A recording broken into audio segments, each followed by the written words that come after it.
안녕하십니까. 김능구의 전국진단 오래간만에 만나 뵙니다. 그 대선 이후에 이 여러가지 우리 여론조사 대회구나 전국자담회에서 여러분들 만나 뵀는데, 오늘은 지방선거를 앞두고 이 전국진단을 진행하도록 하겠습니다. 현재 지방선거는 여론조사를 종합하면 12대5 국민의힘의 우세, 그러나 예단하기는 이런 지방선거, 이렇게 제목을 잡았습니다. 오늘은 5월 17일 6일 지방선거까지 이제 15일이 남았습니다. 19일이면 본격적인 선거운동이 시작됩니다. 예비선거 전의 막판인 현 시점에 17개 강력시도의 판세를 살펴보겠습니다. 이 대선이 끝나고 3개월이 지나지 않아 치러지는 6일 지방선거, 그 기본 구도는 대선을 통해 이미 완성되어 있습니다. 대선 2라운드라 그러죠. 다만 민심의 흐름이라는 측면에서 인수위 시점, 윤석열 당선인이 보여준 독선과 폭주의 이미지가 새 정부 기대감에 의한 지지율 상승세를 막고 있을 뿐입니다. 취임 후 한 주를 보낸 윤석열 대통령의 지지율은 50%를 간신히 넘는 수준인데, 사실 역대 대통령의 취임 직후 지지율이 70%대 후반, 80%대 중반이었던 것에 비하면 예상할 수 없었던 초라한 수치라는 점은 분명합니다. 심지어 어떤 조사를 보면 지방선거의 성격에 대해 전국 안정을 위한 지지와 정권 견제 의견이 백중세를 나타내기까지 합니다. 헤럴드 경제가 한국사회여론연구소에 의뢰한 5월 9일 10일 조사 결과는 안정론 45.7%, 견제론 45%로 사실상 차이가 없었습니다. 이렇게 보면 대선 결과에도 불구하고 이번 지방선거에서 민주당에도 나름대로의 기회가 있을 수 있다는 가정이 성립합니다. 기본적인 구도상의 격차, 여당 우위의 판세는 불가피하지만 임무를 통해 극복할 수 있을 정도로 상황을 잘 관리할 수 있는가라는 점이 중요한 것입니다. 그런데 윤석열 대통령이 취임한 5월 10일 이후 조금 달라진 흐름이 읽혀집니다. 취임식과 함께 이루어진 청와대 개방으로 일종의 컨벤션 효과를 감지할 수 있습니다. 50%대로 올라선 국정 지지율이 그 지표인데, 보다 분명한 신호는 여당이던 국민의힘과 거대 야당 더불어민주당의 정당 지지율 격차에서 보여지고 있습니다. 양 진영 모두 만족하기 어려웠던 기소수사권 분리법안 처리되었지만, 칼날 검증을 예고했던 인사청문회가 민주당 지지층의 기대에 못 미쳤다는 평가입니다. 결국 진보 세력을 재결집하는 데 실패하고 있는 민주당인데, 박완주 의원의 성비 문제까지 터지면서 현재 양당 간의 지지율 격차는 10% 이상으로 확대된 상황입니다. 여기에 바이든 방한이라는 거대 이벤트가 예정되어 있고, 어제는 국회 시정연설을 통해 윤 대통령이 코로나 손실보상 문제를 주도하는 모습을 보이기도 했습니다. 최근 전국 단위 조사에서 나타난 정당 지지율의 격차는 다소 편차는 있지만 지역별 선거조사에서도 그대로 반영되는 양상입니다. 만일 이러한 흐름과 당 지지율 격차가 그대로 유지된다면 지방선거에서 민주당의 기회는 사라질 수도 있습니다. 현재까지 발표된 여론조사 결과를 중심으로 강력자치단체 선거의 판세를 진단해 보겠습니다. 대선이 양 진영의 초결집으로 0.73% 격차로 끝난 만큼 기본적인 지역구도는 더욱 고착화된 양상입니다. 따라서 현 구도상 TK와 PK 지역에서의 민주당 승리 가능성은 극히 일부의 기초자치단체에 국한될 것으로 보입니다. 또한 내일 5.18 행사에 대통령을 비롯한 여권 인사의 대규모 참석이 예고되어 있어 수도권 중도층에는 어느 정도 영향은 예상되지만, 강주와 전남북에서 민주당 우위가 뒤집힐 정도의 흐름은 아닙니다. 여기에 민주당의 무난한 승리를 예상할 수 있는 제주를 포함해는 국민의힘 5, 민주당 4, 즉 5대4의 기본적인 이 승리 구도를 예상할 수 있습니다. 그럼 지역 특성과 인물에 따른 변수가 작동할 수 있는 수도권 강력자치단체 3군데와 충청도 4군데, 강원도 1군데 해서 총 8개 강력의 선부입니다. 각 강력자치단체별로 현재 경쟁상을 간단히 정리해 보겠습니다. 서울은 오세훈 현 시장의 우위가 지속될 것으로 보입니다. 국민의힘이 결정적인 반전의 기회를 잡았던 보궐선거 승리의 상징이고 1년 임기를 5년으로 늘려갈 수 있는 명분도 가지고 있습니다. 무엇보다도 민주당이 송영길 전 대표를 후보로 결정하는 과정 자체가 민주당 지지층의 결속과 호응을 얻는 데 실패했고 그 결과가 현재 양 후보 간 지지율 격차로 나타나고 있습니다.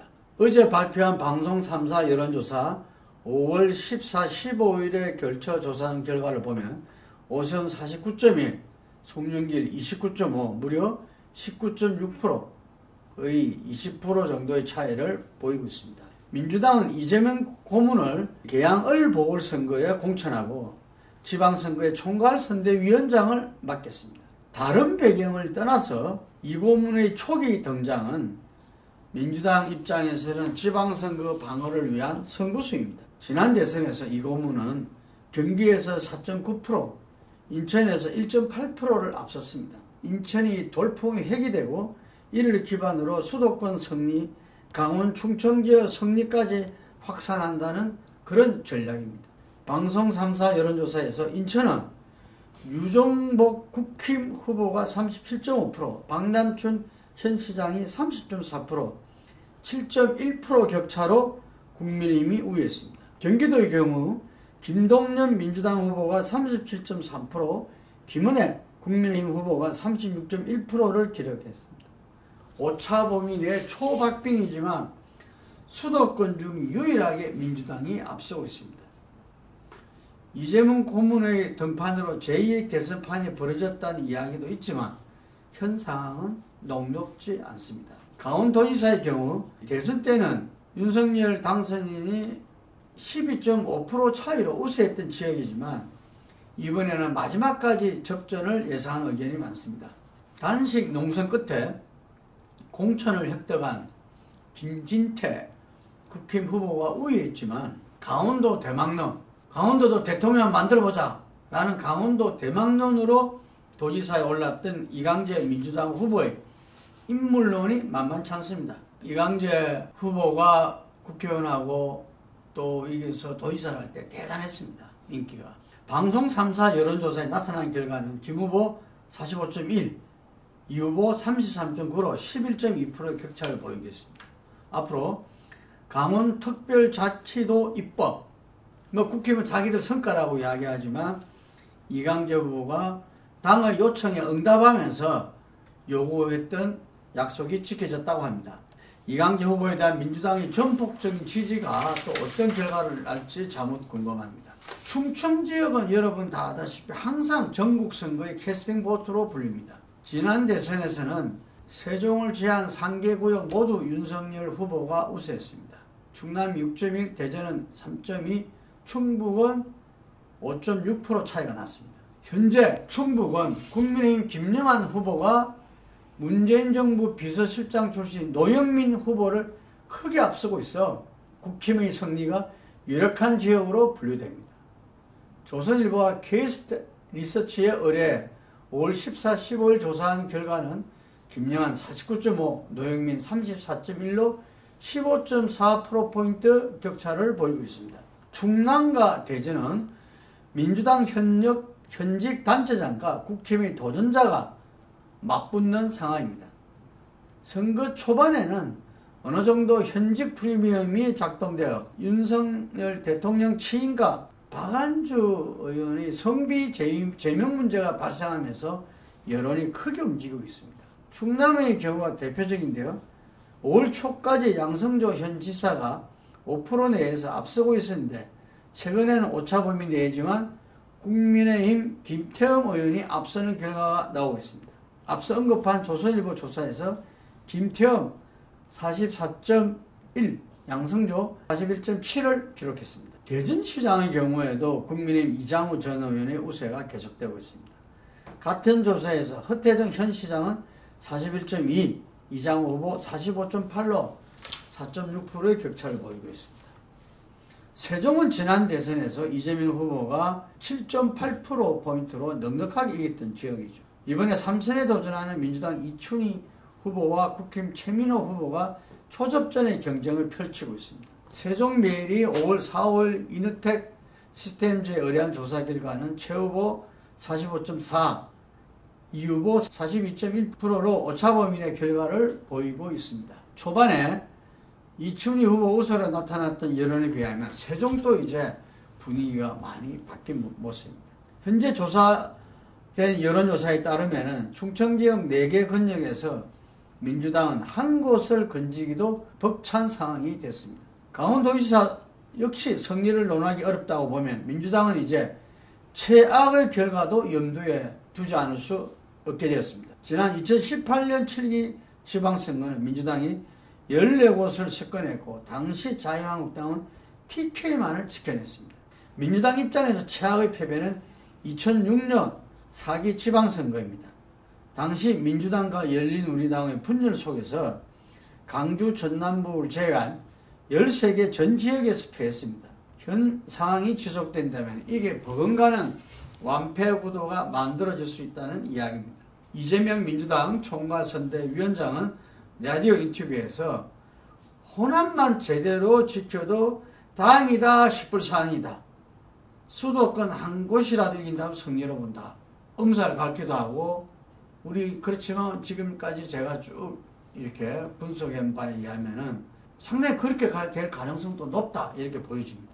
최선을 다하자는 총괄선대위원장의 독려의 의미가 크겠지만 객관적 사항은 역시 녹록지 않습니다. 지난 대선을 강력 단위로 보면은 국민의힘 대 민주당이 10대 7의 성패를 기록했습니다. 그럼 그게 기준으로 보면은 10대 7 되면은 무승부 아니겠냐? 저는 10대 7 지난 대선에 이겼던 우리가 0.73% 이긴 것도 뭐 윤석열 후보가 대통령이 됐듯이 강력단체장 선거도 마찬가지입니다.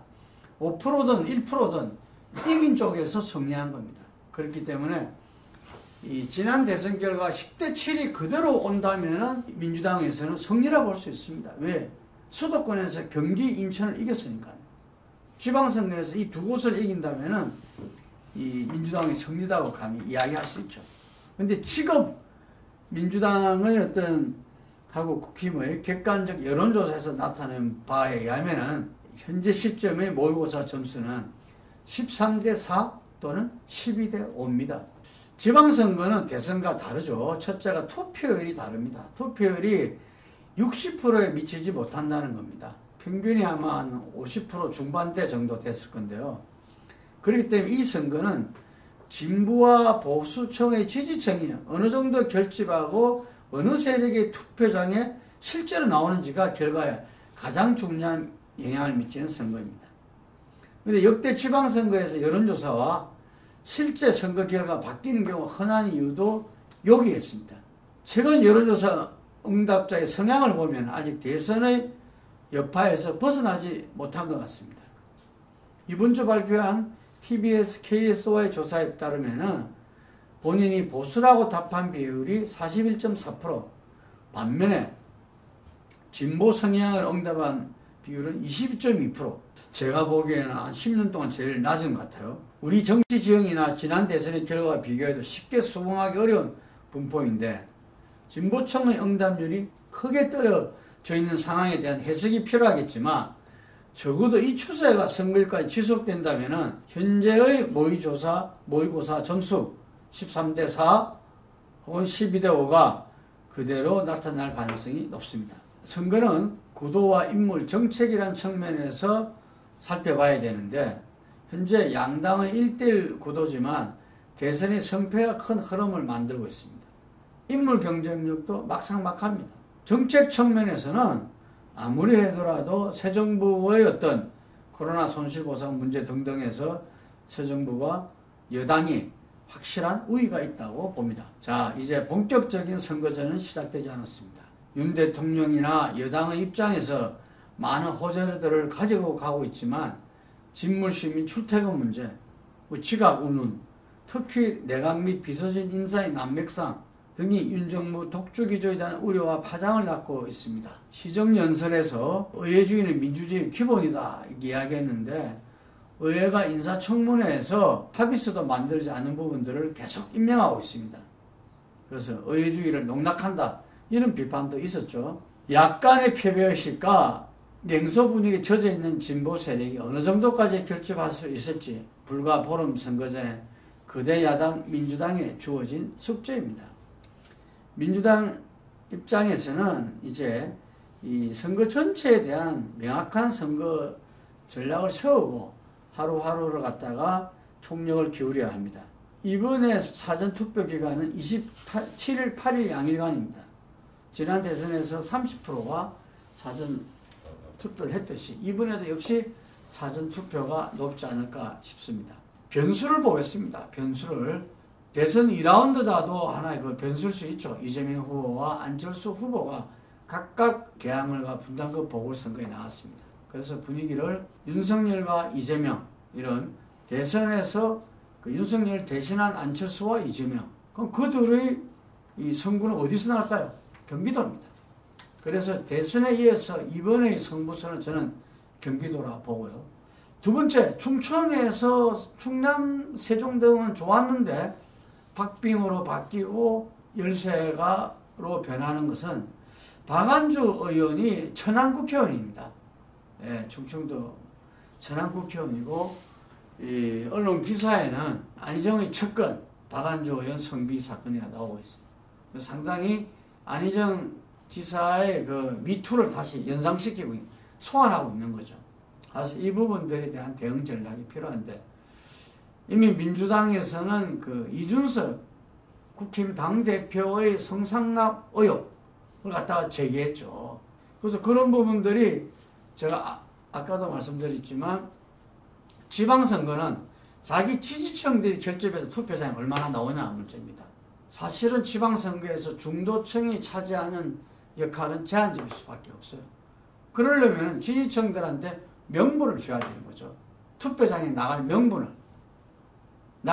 안 주면 그냥 지는 겁니다. 2006년도 지방선거에서 민주당과 열린우리당 진보 세력이 참패했을 때 생생히 기억납니다. 그때 접시물에 빠져 죽어도 노무현 때문이다. 이런 말이 많았어요. 근데 거기에 대해서 민주당과 열린우리당이 전혀 대응하지 못했어요. 호남 제외하고는 전부 다 몰표를 했던 겁니다. 그리고 아까도 말씀드렸지만 그 바이든과 한미 정상회담이 있고요. 그 반면에 23일에는 노무현 추모 행사도 있습니다. 다 죽었던 민주당을 살려냈던 노무현 대통령, 그 노무현 대통령의 추모 행사도 바로 사전투표 전에 23일 날 있습니다. 한편으로는 제가 생각할 때는 그나마 중도층이 오고 양결집에서 중요한 변수는 박안주 성비 그리고 정상회담, 바이든과 정상회담, 노무현 추모 행사 이게 아니라 한덕수 국무총리 후보자에 대한 인준 문제라고 봅니다. 과연 이게 지금 이제 통합과 협치를 내세워야 될 윤석열 정부가 어떻게 다음 수순을 가져가느냐. 한덕수 총리 외에는 없다. 우리는 그냥 총리 대응으로 가겠다. 이렇게 일방적으로 가버린 경우하고 뭔가 야당과 그 부분에 대해서 정치의 본질은 협상이거든요. 협상을 통해서 이렇게 풀려는 그런 모습을 보이는 건 천지차이인 거죠. 반면에 민주당은 거대 야당으로서 실제로 뭐 당의 어떤 의석수로 본다면 지금 좀 줄었지만 164석인가 이렇죠. 줄었지만 가반이 훨씬 넘습니다. 가반 출석에 가반 찬성으로 이루어지는 거거든요. 이 총리 후보자 인준은. 그래서 당론으로 민주당이 정해버리면은 인준을 못하는 거죠. 그럼 다시 또 국무총리 후보를 내야 되고 또 인사청문을 해야 되고. 근데 과연 이제 그런 것이 이게 새 정부의 발목 잡기로 비친다든지 거대 야당의 오만으로 비치는 것을 갖다가 민주당은 경계하고 있습니다. 이 접전 속에서 지금 박안주 건은 지금 제가 볼 때 양쪽에서 지금 치고받고 있기 때문에 초기에는 지금 큰 영향을 미쳤지만 이후로는 좀 잦아들지 않겠나 이런 생각이 들고요. 노무현 추모 행사 바이든 뭐 서로 자기 기세를 올린 거라 본다면은 저는 한덕수 국무총리 후보자에 대한 어떤 이 인종 문제 이걸 어떻게 처리하느냐가 윤석열 대통령과 여당인 국힘의 어떤 정권 교체를 이룬 세력의 어떤 정치력 앞으로 나라 국정 운영에 대한 국민 신뢰를 줄 것이고 그 반면에 민주당은 얼만큼 거대 야당으로서 이 국정을 제대로 운영할 것인가. 지금은 이 민주당이 그냥 기존의 야당처럼 정부 정책을 비판 견제하는 것만이 아니거든요. 아시다시피 모든 법안은 뭔가 법치국가에서 이 국정을 운영하려면 법으로서 만들어서 해야 됩니다. 있는 법이 자기가 이 노선과 가치가 다르다면 그 법을 바꿔야 돼요. 근데 그 입법 권력이 국회에 있고 국회는 민주당이 가반을 훨씬 넘는다는 점입니다. 이 부분에서 민주당이 한테 이 정권 교체는 실패했지만 역시 전체적으로 대한민국을 움직여 나갈 수 있는 실력과 믿음을 줘야 된다는 이야기죠.